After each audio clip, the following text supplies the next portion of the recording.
Dear students, welcome back to nursing পাঠশালা। কেমন আছো তোমরা সবাই? পড়াশোনা শুরু করেছো তো? 2025-এ যারা পোস্ট বেসিক বিএসসি এবং এমএসসি নার্সিং এর এন্ট্রান্স এক্সাম দেবে, তোমাদের জন্য হাতে রয়েছে আর মাত্র 7 মাস সময়। তাই যারা এখনো পড়াশোনা শুরু করোনি, পড়াশোনা শুরু করবো বলে ভাবছো, তারা কিন্তু আর একদমই দেরি করো না, এখন থেকেই পড়াশোনাটা শুরু করে দাও। আমার কোচিং ক্লাস থেকে তোমাদের জন্য কার্ডিওভাস্কুলার সিস্টেমের ইন্ট্রোডাকশনের একটি ছোট্ট পার্ট আমি তোমাদের সঙ্গে আজ শেয়ার করলাম। কেমন লাগলো তোমাদের ক্লাসটা আমায় কমেন্ট করে জানিও। আমাদের যে হার্ট, যেটা আমরা কার্ডিওভাস্কুলার সিস্টেমে পড়বো, সেই হার্টের যে সার্কুলেশন হচ্ছে, সেই সার্কুলেশনটাকে আমরা দুটো ভাগে ভাগ করছি। কীরকমভাবে ভাগ করছি? বডিতে হচ্ছে যে একটা অক্সিজেন, একটা হচ্ছে কার্বন ডাইঅক্সাইড। যেরকম আমাদের লাংসের কি কাজ ছিল, বাইরে থেকে আমরা এয়ার নিচ্ছি, এয়ার নিয়ে কি করছি, আমাদের লাংসের মধ্যে বাইরের এয়ারটা যাচ্ছে যেখানে অক্সিজেনের পার্সেন্টেজটা বেশি রয়েছে। সেই অক্সিজেনের পার্সেন্টেজ থেকে, সেই বাইরের এয়ারটা থেকে আমাদের বডি কি করছে, এয়ারটা নিয়ে নিল এবং এয়ারটা নিয়ে মানে অক্সিজেনটা নিল এবং অক্সিজেনটা নিয়ে কি করছে, তার যেটা এক্সক্রিটা অর্থাৎ কার্বন ডাইঅক্সাইড, সেই কার্বন ডাইঅক্সাইডটা সে কি করলো, দিয়ে দিল এবং সেই কার্বন ডাইঅক্সাইডটাকে আমরা কি করছি, শরীর থেকে বার করে দিচ্ছি। তাহলে আমাদের লাংসের কাজ ছিল এই অক্সিজেন এবং কার্বন ডাইঅক্সাইডটাকে এক্সচেঞ্জ করা আমাদের বাইরের এয়ারের সঙ্গে। সিমিলারলি আমাদের যে হার্ট রয়েছে, এই হার্ট কি করছে, সারা শরীর থেকে অক্সিজেনেটেড মানে সারা শরীরের মধ্যে অক্সিজেনেটেড ব্লাডটাকে ক্যারি করছে, অর্থাৎ বিভিন্ন অর্গানে এবং পুরো আমাদের বডিতে অক্সিজেনেটেড ব্লাডটাকে সার্কুলেট করে দিচ্ছে এবং সার্কুলেট করার সঙ্গে সঙ্গে কি করছে, বিভিন্ন জায়গা থেকে ওই অক্সিজেন দিয়ে কার্বন ডাইঅক্সাইড সে নিচ্ছে নিজে, মানে অক্সিজেনটা দিচ্ছে দিয়ে কার্বন ডাইঅক্সাইডটা নিচ্ছে, নিয়ে কি করছে, অক্সিজেনেটেড গেল, ফিরে আসার সময় কার্বন ডাইঅক্সাইড জেনারেটেড হয়ে যাচ্ছে, অর্থাৎ ডিঅক্সিজেনেটেড হয়ে যাচ্ছে, অর্থাৎ অক্সিজেনটা দিয়ে দিল এবং কার্বন ডাইঅক্সাইডটা নিয়ে নিল, নিয়ে কি করছে, আবার আবার হার্টে ফিরে আসছে। হার্টে ফিরে এসে কি করছে, সেখান থেকে সে যাচ্ছে লাংসে এবং লাংসে গিয়ে কি করছে, লাংসের মধ্যে সে সেই যে এয়ার এক্সচেঞ্জ যেটা ছিল অক্সিজেন এবং কার্বন ডাইঅক্সাইড, সেই এক্সচেঞ্জটা করছে, করে আবার হার্টে এসে আবার সে সারা শরীরে গিয়ে ছড়িয়ে যাচ্ছে। তাহলে হার্টের কাজটা কীরকম হলো? ১ নম্বর কাজ সে যেটা করলো, তার মধ্যে যে অক্সিজেনেটেড ব্লাড ছিল, লাংস থেকে যেটা পিউরিফাই করে এনেছে অক্সিজেনেটেড ব্লাড, সেই অক্সিজেনেটেড ব্লাডটাকে সে সারা শরীরে ছড়িয়ে দিল। ছড়িয়ে দিয়ে সেখান থেকে কার্বন ডাইঅক্সাইড নিল এবং নিয়ে ফেরত যখন আসছে আবার হার্টে, তখন সে অলরেডি ডিঅক্সিজেনেটেড হয়ে গেছে, অর্থাৎ অক্সিজেন চলে গেছে এবং কার্বন ডাইঅক্সাইড চলে এসছে এবং সেই জায়গাতে সে আবার হার্টে ফিরে এলো এবং হার্টে ফিরে আসার পরে সে কী করছে, আবার পাম্প হয়ে চলে যাচ্ছে লাংসে। লাংসে গিয়ে আবার এয়ার এক্সচেঞ্জ করছে, করে আবার পাম্প হয়ে চলে এলো তোমার হার্টের মধ্যে এবং হার্ট থেকে আবার পাম্প আউট হয়ে আবার শরীরে যাচ্ছে। ঠিক আছে? তো এই যে সার্কুলেশন ২ রকমের হচ্ছে আমাদের হার্টে, সেই দুটো সার্কুলেশনকে আমরা বলছি পালমোনারি সার্কুলেশন এবং সিস্টেমিক সার্কুলেশন। যেখানে লাংস অর্থাৎ পালমোনারি সিস্টেম ইনক্লুডেড রয়েছে, অর্থাৎ লাংসে আমাদের যে গ্যাস এক্সচেঞ্জ হচ্ছে সেটা আমাদের রাইট সাইডের হার্ট করছে, অর্থাৎ রাইট সাইড থেকে হার্টটা আমাদের লাংসে রাইট সাইডের হার্ট থেকে আমাদের ব্লাডটা লাংসের মধ্যে যাচ্ছে এবং লাংস থেকে আবার পিউরিফাই হয়ে আসছে লেফটে। তাহলে লাংসের মধ্যে যেটা হলো এক্সচেঞ্জ, সেটাকে আমরা বলছি পালমোনারি সার্কুলেশন এবং লাংস থেকে পিউরিফাই হয়ে আসার পরে যখন ওই ব্লাডটাই আবার সারা বডিতে সার্কুলেট করছে, তখন সেটাকে আমরা বলছি সিস্টেমিক সার্কুলেশন। তাহলে আমাদের রাইট সাইডের হার্ট ডিঅক্সিজেনেটেড ব্লাডটাকে কি করছে, লাংসে পাঠাচ্ছে, লাংস থেকে সেটা পিউরিফাই হয়ে হার্টে আসছে এবং হার্ট থেকে আবার ওই অক্সিজেনেটেড ব্লাডটা সারা বডিতে সার্কুলেট করছে। এটাই হচ্ছে আমাদের পালমোনারি সার্কুলেশন এবং সিস্টেমিক সার্কুলেশন। যেই সার্কুলেশনটা আমাদের লাংসে যাচ্ছে সেটা হয়ে যাচ্ছে পালমোনারি সার্কুলেশন এবং এটা করছে আমাদের রাইট সাইডের হার্ট। আর যেই সার্কুলেশনটা আমাদের হার্ট থেকে সারা বডিতে সার্কুলেট করছে সেটা হয়ে যাচ্ছে আমাদের সিস্টেমিক সার্কুলেশন, যেটা করছে আমাদের লেফট সাইডের হার্ট। ঠিক আছে? তাহলে এখানে যে ছবিটা রয়েছে, এই ছবিটাতে দেখো একটা রয়েছে ব্লু কালারের আর একটা রয়েছে তোমার রেড কালারের। যেটা ব্লু কালার রয়েছে, সেই ব্লু কালারটা হচ্ছে যে আমাদের ভেনাস ব্লাড, অর্থাৎ আমাদের ডিঅক্সিজেনেটেড ব্লাড। আর যেটা রেড কালার রয়েছে, সেই রেড কালারটা হচ্ছে আমাদের অক্সিজেনেটেড ব্লাড। তাহলে ছবিতে দেখো, আমাদের ছবিতে যেটা লেফট সাইড সেটা আমাদের হার্টের ক্ষেত্রে রাইট সাইড, তাহলে মানে আমাদের বডিতে রাইট সাইড। তাহলে এখানটায় রাইট সাইডের হার্ট থেকে কি হচ্ছে, ডিঅক্সিজেনেটেড ব্লাডটা ডিঅক্সিজেনেটেড ব্লাডটা কোথায় যাচ্ছে, লাংসে যাচ্ছে। লাংস থেকে সেটা অক্সিজেনেটেড হয়ে ফিরে আসছে তোমার লেফট সাইডে। লেফট সাইড থেকে আবার সেটা সার্কুলেট করে তোমার সারা বডিতে যাচ্ছে এবং বডি থেকে ফেরত আসার সময় সেটা অক্সিজেন ছেড়ে দিয়ে ডিঅক্সিজেনেটেড হয়ে গেল এবং হয়ে আবার চলে আসে রাইট সাইডে। ঠিক আছে? এইভাবে আমাদের বডিতে সার্কুলেশন চলছে একটা পালমোনারি সার্কুলেশন এবং আরেকটা সিস্টেমিক সার্কুলেশন। তাহলে পালমোনারি সার্কুলেশন এবং সিস্টেমিক সার্কুলেশন দুটো ডিফারেন্স কি এবং কোন জায়গায় কোনটা হচ্ছে এটা বুঝতে পারলে? হ্যাঁ ম্যাডাম, বোঝা গেছে। এরপরে দেখো, যখনই সার্কুলেশন, এই যে সার্কুলেশনটা হচ্ছে কার মাধ্যমে? আমাদের বিভিন্ন যে ব্লাড সার্কুলেট করার জন্য যে সমস্ত মানে আর্টারিজ রয়েছে, ভেন্স রয়েছে, এগুলোর মাধ্যমে আমাদের ব্লাডটা সার্কুলেট হচ্ছে বডিতে। তাহলে এগুলোকে আমরা ব্লাড ভেসেলস বলছি। অর্থাৎ ব্লাড ভেসেলসের মধ্যে আমার কি পড়বে? আর্টারি পড়বে, ভেন পড়বে, আর্টারির ভাগ আর্টেরিওলস, ক্যাপিলারিস, এগুলো সমস্তটাই হচ্ছে আমাদের ব্লাড ভেসেলস। তাহলে এই যে ব্লাড ভেসেলস রয়েছে, এই ব্লাড ভেসেলসগুলো বিভিন্ন জায়গাতে বিভিন্ন রকম, অর্থাৎ বিভিন্ন স্ট্রাকচারের ক্ষেত্রে বিভিন্ন রকম। যেমন একটা আর্টারি যে অক্সিজেনেটেড ব্লাড ক্যারি করছে, সেই ক্ষেত্রে তার স্ট্রাকচারটা একরকমের। আবার যে ভেন যে ডিঅক্সিজেনেটেড ব্লাডটা ক্যারি করছে, তার ক্ষেত্রে স্ট্রাকচারটা আবার অন্য রকমের। ঠিক আছে? তাহলে এই যে ব্লাড ভেসেলসগুলো রয়েছে, আর্টারিজ এবং ভেন, এদের হচ্ছে যে ৩ টে লেয়ার রয়েছে। অর্থাৎ যে মানে একটা টিউবিং তৈরি হয়েছে বা একটা পাইপ যে তৈরি হয়েছে, সেই পাইপের যে ওয়াল, আউটার যে ওয়াল রয়েছে, সেই ওয়ালটা ৩ রকমের লেয়ারের মাসেল দিয়ে তৈরি। ঠিক আছে? মানে সরি, ৩ টে লেয়ার দিয়ে তৈরি।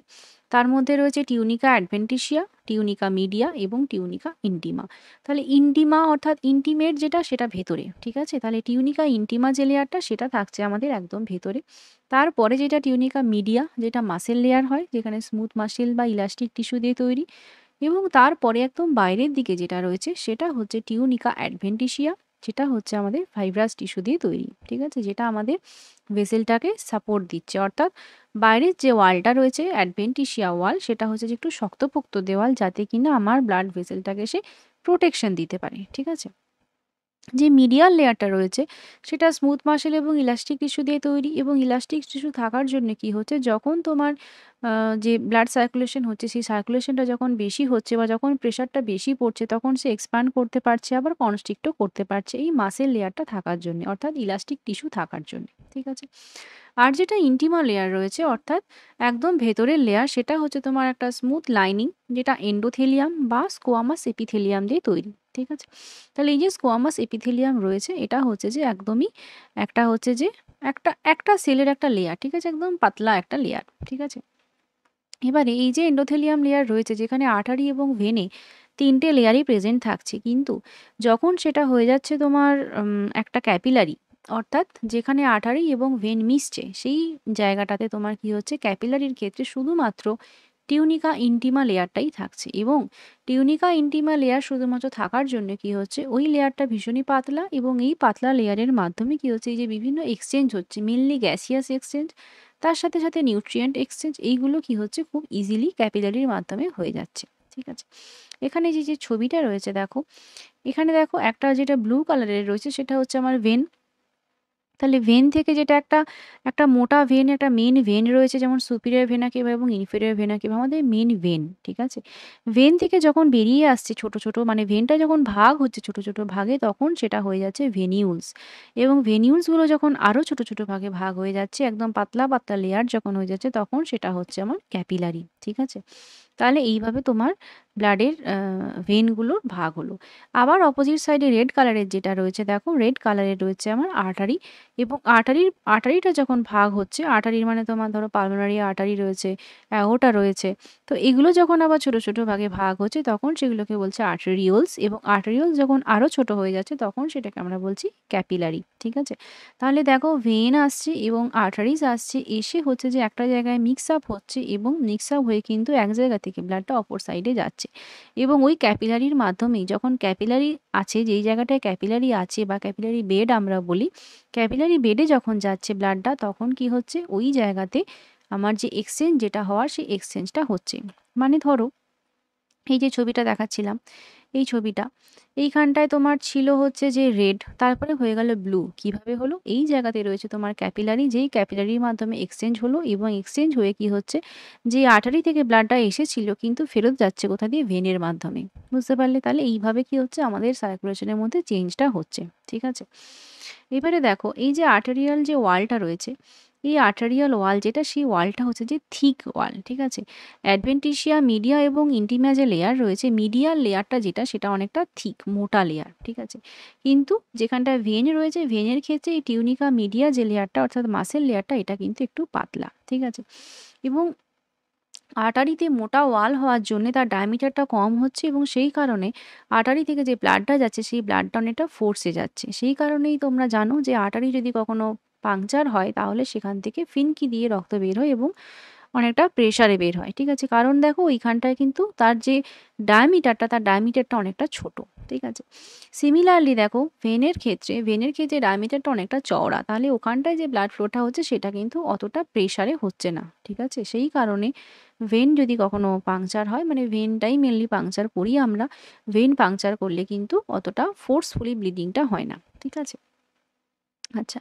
আবার দেখো যখনই ক্যাপিলারিতে চলে আসছি তখন ক্যাপিলারির ক্ষেত্রে শুধুমাত্র একটাই লেয়ার, মানে তার যে ওয়ালটা সেটা একটাই, শুধুমাত্র টিউনিকা ইন্টিমা যেটা আমার এন্ডোথেলিয়াম বা স্কোয়ামাস এপিথেলিয়াম লেয়ার, এবং এই পাতলা লেয়ার হওয়ার জন্য কি হচ্ছে, এই যে জায়গাটায় অর্থাৎ যেই জায়গাটায় ক্যাপিলারিটা বিন্যস্ত হয়ে রয়েছে সেই যে এক্সট্রাসেলুলার ফ্লুইড তার মধ্যে যে ভেসে রয়েছে ক্যাপিলারি বেডটা, ওই এক্সট্রাসেলুলার ফ্লুইড থেকে কি হচ্ছে, ওইখান থেকে তোমার যে নিউট্রিয়েন্ট রয়েছে বা অক্সিজেন এবং কার্বন ডাইঅক্সাইডের যে এক্সচেঞ্জটা ওই ক্যাপিলারির মাধ্যমে হয়ে যাচ্ছে, ঠিক আছে? এই হচ্ছে তোমার ৩ রকমের মানে তোমার ব্লাড ভেসেলসের স্ট্রাকচার। তাহলে আর্টারি আর আর্টেরিওলস হলো। মানে আর্টারিগুলোকে হচ্ছে যে রেজিস্ট্যান্স ভেসেলও বলা হয়। কেন কি? আর্টারিগুলো হচ্ছে যে প্রেশার ক্রিয়েট করে, ঠিক আছে? মানে যেহেতু আর্টারিগুলো প্রেশার ক্রিয়েট করছে ব্লাড ফ্লো এর ওপরে, সেই জন্য ওইখান থেকেই আমরা অ্যাকচুয়ালি প্রেশারটাও মেজারমেন্ট করি, যেমন ব্লাড প্রেশারটা। তো সেই জন্য এগুলোকে রেজিস্ট্যান্স ভেসেল বলা হয়, ঠিক আছে? এটা হচ্ছে আর্টারি এবং আর্টেরিওলস। ক্যাপিলারিস এবং সাইনোসয়েডস। ক্যাপিলারিস বললাম, তাহলে ক্যাপিলারিস হচ্ছে যে যখন আর্টেরিয়লসগুলো আরও পাতলা হয়ে যাচ্ছে এবং তাদের ওয়ালটা আরও পাতলা হয়ে যাচ্ছে তখন সেটাকে আমরা ক্যাপিলারিস বলছি, এবং সাইনোসয়েডস হচ্ছে তার থেকেও যখন পাতলা হচ্ছে, অর্থাৎ সাইনোসয়েডস যখন হয়ে যাচ্ছে মানে ক্যাপিলারির ওয়ালগুলো যখন আরও পাতলা হচ্ছে, আরও চওড়া হয়ে যাচ্ছে ক্যাপিলারিগুলো, মানে তার যে ডায়ামিটারটা যখন অনেকটা বেশি হয়ে যাচ্ছে, মানে নর্মালের থেকে অনেকটা বেশি, তার ফলে কি হচ্ছে, ওয়ালটা তো এমনিই পাতলা, সেটা যদি আরও ডাইলেট হয় তাহলে কি হবে, ওয়ালটা মানে একদম পাতলা পাতলা হয়ে মানে লিকি ওয়াল হয়ে যাবে, অর্থাৎ লিকেজ হতে থাকবে। তো যখন এরকম লিকেজ তৈরি হচ্ছে ক্যাপিলারি ওয়ালে, এবং যখন ক্যাপিলারি ওয়ালটা এতটাই ডায়ালেট হয়ে গেছে তখন সেটাকে আমরা সাইনোসয়েডস বলছি, যেটা মেনলি কি হয়, লিভারের ক্ষেত্রে দেখা যায়, ঠিক আছে? মানে সাইনোসয়েডস যেখানটায় থাকবে সেখানটায় হচ্ছে তোমার এই সাইনোসয়েডসের ভেতরে যে কন্টেন্ট রয়েছে সেই এই বাইরের কন্টেন্টের সাথে মোটামুটি মানে একই রকমভাবে থেকে যাবে, অর্থাৎ এক জায়গা থেকে অন্য জায়গায় ইজিলি কী হবে, জিনিসপত্র এদিক ওদিক চলাচল করতে পারবে, ঠিক আছে? তাহলে সাইনোসয়েডস কী হলো, সাইনোসয়েডস হচ্ছে যে তোমার যে একটা যে মেন যে ক্যাপিলারি রয়েছে সেই ক্যাপিলারিগুলোই হচ্ছে যে যখন আরও বেশি ওয়াইডার হয়ে যাবে অর্থাৎ চওড়া হয়ে যাবে এবং তার ওয়ালগুলো যখন আরও লিকি লিকি হয়ে যাবে অর্থাৎ পাতলা হয়ে যাবে তখন সেগুলোকে আমরা সাইনোসয়েডস বলছি, ঠিক আছে? আচ্ছা, এরপরে চলে আসো capillary refilling time. Capillary refilling time আমরা জানি সিআরটি আমরা মেজারমেন্ট করি, যেখানটায় হচ্ছে যে আমরা যখন কোনো ফিঙ্গারের ওপরে প্রেস করব, প্রেস করে আমরা 2 থেকে 3 সেকেন্ড ওয়েট করি, 1001 1002 1003 কাউন্ট করি, করার পরে আবার ওই প্রেসারটা রিলিজ করলে কি হয়, ওই হোয়াইট হয়ে যাওয়া জায়গাটা আবার পিঙ্ক বা রেড হয়ে যায়। এই যে টাইমটা সেটাকে আমরা ক্যাপিলারি রিফিলিং টাইম বলি। তাহলে এই টাইমটার মাধ্যমে আমরা কি মেজারমেন্ট করছি, এটাতে আমরা দেখি যে ক্যাপিলারি রিফিলিং টাইমটা যদি 3 সেকেন্ডের মধ্যে হয় তাহলে আমরা বুঝবো যে ব্লাড যে সার্কুলেশন হচ্ছে আমার বডিতে বা ব্লাডের যে পারফিউশন সেটা আমার নর্মাল রয়েছে। যদি সেটা কম হয় অর্থাৎ প্রলং টাইম হয় অর্থাৎ 3 সেকেন্ডের জায়গায় 5 সেকেন্ড লাগছে তাহলে আমরা বুঝবো যে যে তোমার পারফিউশন রয়েছে অর্থাৎ ব্লাড যে সার্কুলেট হচ্ছে আমার বডিতে সেখানটায় সেই সার্কুলেশনটা ঠিক মতো হচ্ছে না এবং ডিহাইড্রেশন রয়েছে, ঠিক আছে? এটা হচ্ছে তোমার ক্যাপিলারি রিফিলিং টাইম। এরপরে চলে আসো ভেন্সে। ভেনটা অলরেডি বললাম যে ক্যাপিলারি তোমার হচ্ছে যে মানে আর্টারিওলস থেকে ক্যাপিলারি হলো। ক্যাপিলারি থেকে আবার তোমার ভেনিউলস হবে অর্থাৎ ভেনের ছোট, ছোট মানে ভেনের ভাগগুলো ভেনিউলস, এবং ভেনিউলস থেকে তোমার আবার ভেন তৈরি হবে। ঠিক আছে? তাহলে ভেন এবং ভেনিউলস যেটা রয়েছে সেখানটায় ব্লাডটা কি হয় অনেকটা কম প্রেশারে ব্লাডটা সার্কুলেট করছে। বললাম যে আর্টারির মধ্যে ওয়ালটা চওড়া হওয়ার জন্যে ও মোটা হওয়ার জন্য অনেকটা প্রেশারে যাচ্ছে। কিন্তু ভেনের মধ্যে থেকে কিন্তু ব্লাডটা অতটা প্রেশারে যাচ্ছে না। সেখানটা অনেকটাই হালকাভাবে যাচ্ছে, অর্থাৎ প্রেশারটা সেখানটা অনেকটাই কম। এবারে দেখো, যখনই হচ্ছে যে ভেন থেকে ব্লাড যাচ্ছে, স্লোলি যাচ্ছে, এবারে যদি হচ্ছে যে ধরো আমরা লম্বা মানুষ, আমরা দাঁড়িয়ে রয়েছি, তাহলে যখন আমরা দাঁড়িয়ে রয়েছি, ভেন থেকে যখন ব্লাডটা সার্কুলেট করছে গ্র্যাভিটির অপোজিটে, তাহলে কি হবে, ব্লাডটা সার্কুলেট হতে সমস্যা হবে। কেন কি, আমরা হচ্ছে যে মানে যখন উপর থেকে নিচে নামছে আসছে তখন তো ঠিকই আছে, কোনো অসুবিধে হচ্ছে না, কিন্তু যখন সেটা অপোজিট সাইডে যাবে, অর্থাৎ আম যখন গ্র্যাভিটির অপোজিটে যাবে, তখন কি হবে, যে এই ভেন থেকে ব্লাডগুলো যাওয়ার জন্য সমস্যা হবে। কারণ এমনিতেই কোনো ফোর্স নেই, ওপরে কোনো মোটরও লাগানো নেই, যার জন্য সে ব্লাডটা উপর থেকে পাম্প করে টানছে উপর দিকে, সেটাও নেই। তাহলে কিভাবে যাবে? সেই সুবিধের জন্য কি রয়েছে আমাদের ভেন্সের মধ্যে কিছু কাস্প বা কপাটিকা রয়েছে, অর্থাৎ ভাল্ব রয়েছে কিছু। ঠিক আছে? মানে এই যে টিউনিকা ইন্টিমা যে লেয়ার রয়েছে, সেই টিউনিকা ইন্টিমা লেয়ারটাই হচ্ছে যে স্ট্রং, মানে একটু শক্তিশালী হয়ে কি হয়েছে, কিছু ভাল্ব তৈরি করেছে।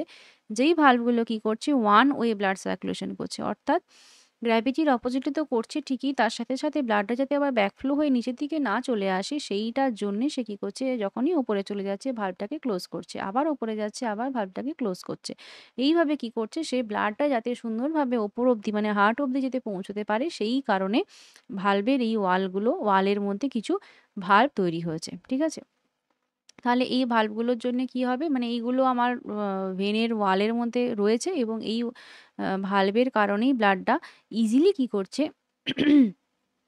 ব্লাডটা ইজিলি কি করছে, নিচের তোমার মানে নিচ থেকে, অর্থাৎ লোয়ার লিম্বস থেকে ইজিলি সেটা আপার লিম্বসে যেতে পারছে। ঠিক আছে?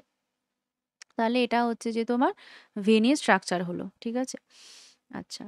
এবারে কি, যেমন হচ্ছে যে আর্টারিকে আমরা বলেছিলাম রেজিস্ট্যান্স ভেসেল, সেরকমভাবেই ভেনকে বলা হয় ক্যাপাসিট্যান্স ভেসেলস। ক্যাপাসিট্যান্স ভেসেল কেন? এটা হচ্ছে যে মানে যে ভেনগুলো রয়েছে না, মানে ভেনের মধ্যেই কন্ট্রাকশন হয়ে কি করে, যে একটা ইয়ে করার চেষ্টা করে। মানে হয়তো কোনো সময় তোমার হচ্ছে যে সাডেনলি কোথাও ব্লিডিং হয়ে গেল।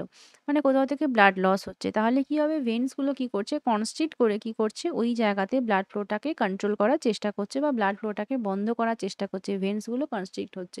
ভেসোডাইলেটেশন হয় বা ভেসোকনস্ট্রিকশন হয় যেটা, সেটা ভেনগুলো করার চেষ্টা করে। তার ফলে কি হচ্ছে এটাকে, মানে তার ফলে কি হয়, সাডেনলি যে ব্লাড লস হয়ে যাচ্ছে, সেটাকে আমরা নিয়ন্ত্রণ করতে পারছি। তো এইভাবে কি হচ্ছে, এই কাজটা করছে বলে ভেনকে আমরা ক্যাপাসিট্যান্স ভেসেলসও বলে থাকি। ঠিক আছে? যেটা আমাদের সাডেনলি ব্লাড প্রেশার যে রয়েছে সেটাকে ফল হওয়া থেকে আটকায়। ঠিক আছে? তাহলে ভেনগুলোকে আমরা বলছি রেজিস্ট্যান্স ভেসেল, আর আর্টারিগুলোকে আমরা বলছি, সরি, ভেনগুলোকে আমরা বলছি ক্যাপাসিট্যান্স ভেসেলস, আর আর্টারিকে আমরা বলছি রেজিস্ট্যান্স ভেসেল। ঠিক আছে?